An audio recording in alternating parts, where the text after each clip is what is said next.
For months now, speculation has been growing across the internet about what's really happening behind the scenes with the world's most famous dog trainer. Whispers of personal struggles, family tension, and quiet legal disputes have left millions of fans questioning whether the calm, confident dog whisperer persona masks something far more complex and troubled. There's been no official statement, just a noticeable shift in public presence that's raised eyebrows across social media platforms and fan communities worldwide. Fueling these rumors is an impressive roster of A-list celebrities who once trusted Cesar with their beloved pets. Oprah Winfrey, Nicolas Cage, Will Smith, Jada Pinkett Smith, Jennifer Aniston, and countless others who welcomed him into their homes and praised his methods on camera. But some viewers have started asking difficult questions. Could something have gone wrong behind closed doors? While no confirmed incidents have publicly surfaced, the timing of certain disputes and behind-the-scenes drama has made even his most loyal supporters wonder whether not all issues came from the dogs themselves. Today, we're diving deep into the mystery that's captivated dog lovers everywhere. What really happened to Cesar Millan? For years, Cesar Millan was absolutely untouchable in the world of animal training. He wasn't just a dog trainer, he was the dog trainer. Calm, confident, seemingly able to transform chaos into perfect obedience with just a glance and a soft tst sound that became his trademark. His show, Dog Whisperer with Cesar Millan, aired in over 80 countries, reaching an estimated audience of 100 million viewers. His books topped bestseller lists worldwide, translated into 15 different languages. Millions of struggling pet owners didn't just see him as an expert. They viewed him as the gold standard of discipline and empathy, a magical blend that promised to fix any dog, any problem, anytime. "I rehabilitate dogs, I train people" became more than just a catchphrase. It was a philosophy that resonated with a generation of pet owners feeling overwhelmed by their four-legged family members. What Cesar did that was truly revolutionary was make dog psychology accessible to everyday people. Before him, most owners felt helpless when dealing with serious behavioral issues. He gave them hope. He made them believe they could be pack leaders in their own homes. But behind that global brand and the calm, assured presence he projected on television, there were signs that not everything in Cesar's world was as balanced as it appeared. Even during his meteoric rise to fame, numerous professionals in the animal care world raised concerns about what they were seeing. Certified trainers, animal behaviorists, and animal rights organizations questioned his methods, claiming they were outdated, unnecessarily forceful, or even emotionally harmful to dogs. Dr. Sophia Yin, a veterinary behaviorist, was among the early critics. What concerns many of us in the scientific community is the emphasis on dominance and submission. Modern animal behavior research simply doesn't support the idea that dogs are constantly trying to dominate their owners. Organizations like the American Veterinary Society of Animal Behavior publicly distanced themselves from his techniques, suggesting that his focus on being the alpha could potentially create fear rather than trust in dogs. Cesar, however, dismissed the criticism as noise from academics who didn't understand the reality of rehabilitating troubled animals. He stood firmly by his philosophy of calm, assertive energy and pointed to his results as the ultimate evidence. Thousands of supposedly unfixable dogs now living harmoniously with their families. Or so it seemed at the time. Then came the whispers. Quiet stories that rarely made headlines but circulated persistently among those in the know. Stories of disagreements behind the scenes of his shows, of personal relationships strained under the pressure of maintaining a perfect image, of celebrity clients who appeared thrilled on camera but reportedly expressed frustration in private once the filming stopped. These weren't front-page stories, they were background noise. But to those paying close attention, the cracks in the facade were starting to show. And they were about to widen dramatically. Cesar Millan's client list reads like a Hollywood red carpet event. Oprah Winfrey, whose dog Sophie received personal training. Nicolas Cage, who sought help with his troubled pet. Jada Pinkett Smith, who actually helped Cesar get his start in America and remained one of his most vocal supporters. Will Smith, Scarlett Johansson, Charlize Theron, Mark Zuckerberg, Even legendary athletes and musicians quietly turned to the dog whisperer when their pets became too much to handle. A few reportedly voiced concerns in private about the speed of Cesar's methods, or how their dogs behaved weeks after the training sessions ended. One particularly persistent rumor suggested that a high-profile celebrity's dog experienced worse behavioral issues after Cesar's intervention than before it, though the star never publicly acknowledged any problems. Nothing was ever confirmed on the record, and no celebrity client has ever formally complained about Cesar's methods. But in an industry obsessed with image and reputation, silence can sometimes speak the loudest. Fueling the speculation were a handful of vague social media posts, quickly deleted but screenshotted by eagle-eyed fans, that hinted at setbacks and unexpected changes in their pet's behavior. The post never named Cesar directly, but the timeline matched perfectly. The dogs involved had all appeared in episodes filmed during the same months when Cesar was working extensively with A-list clients. Coincidence? Maybe. But for those already questioning his methods, it added another layer to an increasingly complicated story. While the cameras showed Cesar guiding dogs with calm precision and perfect control, few knew what was unraveling behind the scenes. Quietly, his personal life was entering a storm of its own, one that couldn't be solved with a leash and firm posture. Close sources have hinted at long-standing family tensions that grew as his empire expanded. Some reports suggest estrangement from key relatives who once played integral roles in his business. Others speak of private disagreements that spilled over into critical business decisions, affecting the direction of his brand. In 2010, in the midst of his greatest fame, Cesar's wife of 16 years filed for divorce, citing irreconcilable differences. That same year, his beloved pit bull daddy, who frequently appeared on his show as a balanced, calm example for other dogs, passed away. Then, in 2010, Cesar admitted to attempting suicide after this series of personal and professional setbacks. He later revealed in interviews that he had hit rock bottom, overdosing on pills before being found by his son. "I felt like a failure," he would later admit in rare, vulnerable moments. "Everything I preached about balance and energy, I had lost it completely in my own life." Then came the legal troubles. Not dramatic courtroom showdowns that made national headlines, but a series of quieter cases that rarely made front pages, yet painted a troubling picture when viewed together. One involved a reported dispute over the care of a dog that had allegedly harmed another pet after training. Another touched on business disagreements tied to licensing rights and intellectual property from his expanding empire of books, shows, and products. A particularly damaging lawsuit came in 2015, when a nurse claimed she was attacked by a dog that had been prematurely released from Cesar's Dog Psychology Center.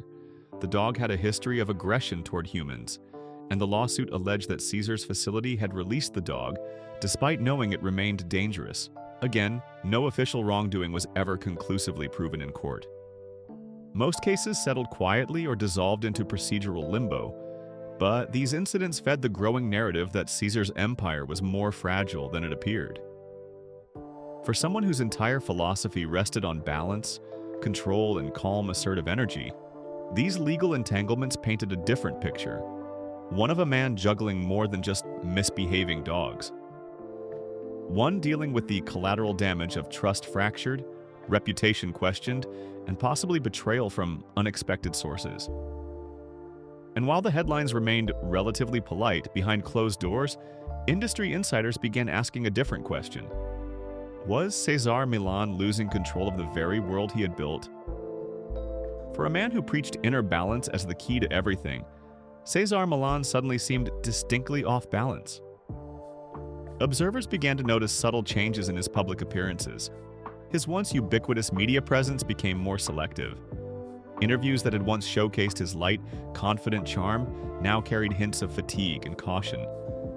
Even his body language, something he had taught millions to read in dogs, told a story of its own. The straight posture occasionally slumped, the direct eye contact sometimes wandered, and the fans noticed.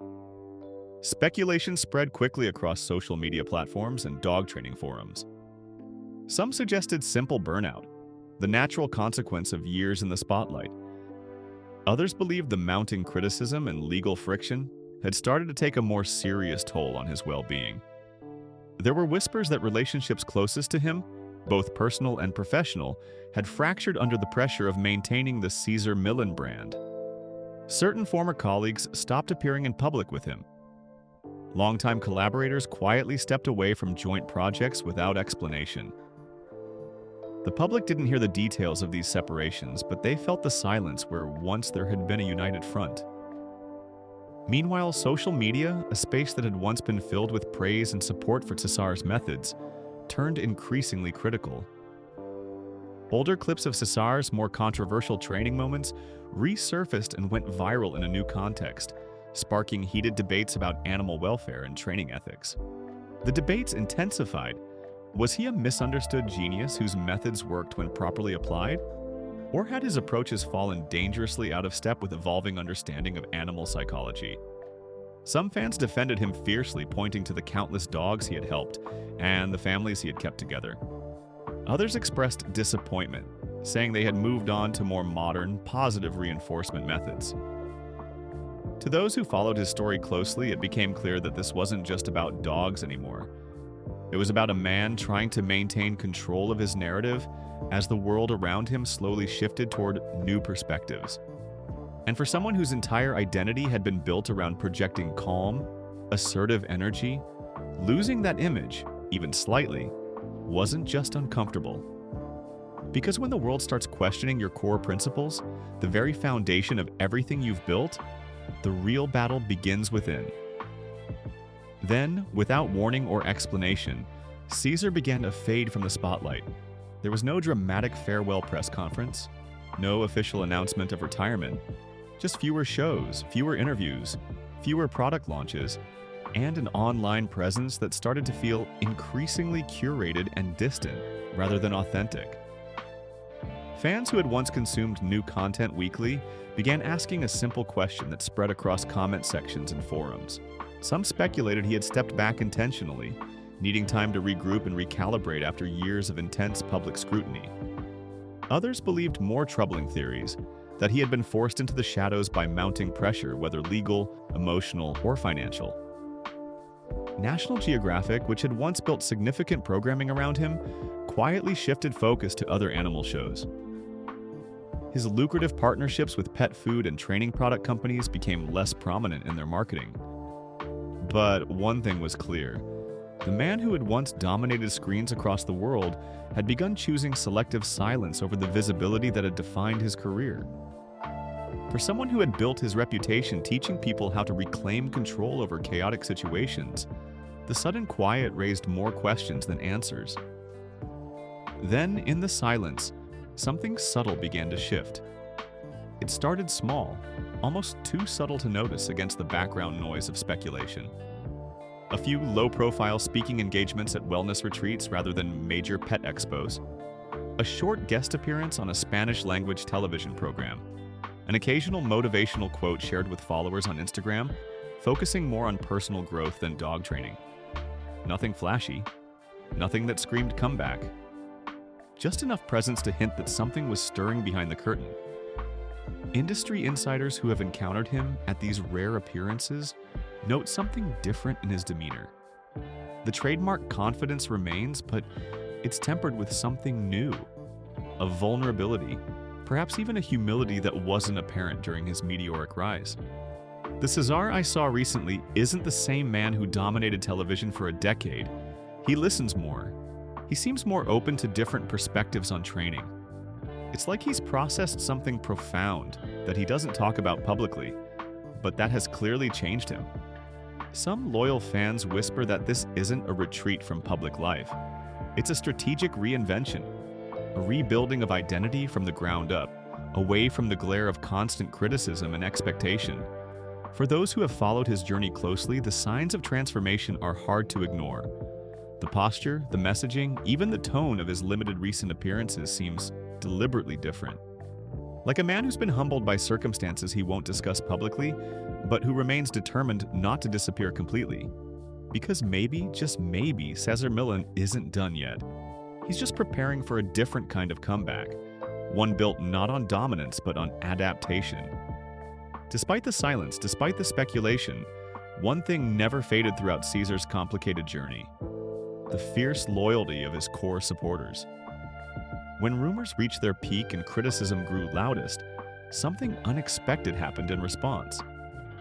Instead of turning their backs, thousands of people across the world stood firmly by Cesar. Not just because he was famous, not just because he had trained their dogs through a television screen, but because he had helped them in deeply personal ways that often had little to do with pets and everything to do with human psychology. For millions of viewers, Cesar wasn't just a dog trainer, he was a guide, a steady voice cutting through their personal chaos with simple principles that seemed to work when everything else had failed. And that's what makes his story so difficult to rewrite or erase, because while controversy fades and methods evolve, emotional impact endures. People remember how you made them feel, and for millions around the world, Cesar Millan made them feel hopeful, like control, peace, and balance were possible again. No headline, no rumor, and no lawsuit has fully erased that connection. So even as the industry shifts toward new training paradigms, even as fresh faces take the spotlight with different approaches, a quiet belief lingers among his supporters. Cesar Millan may have fallen from grace in some critical eyes, but in the hearts of those he helped the most, he never left the pack. Cesar Millan's story doesn't end in definitive scandal or triumphant redemption, at least not yet. Instead, it hovers somewhere in between, in that complex gray area where public figures often exist once the spotlight dims and the headlines grow quiet. His journey has always been about more than dogs. Strip away the television production, the best-selling books, and the celebrity endorsements, and what remains is a narrative about energy, presence, discipline, and finding control in a chaotic world. The story of Cesar Millan was never just about training dogs. It was always about the more challenging process of training ourselves. Was Cesar Millan misunderstood or fairly criticized for his methods? Has modern dog training evolved past his approach, or do his core principles still hold value? Let me know your thoughts in the comments below. Hit that like button and subscribe for more Untold story.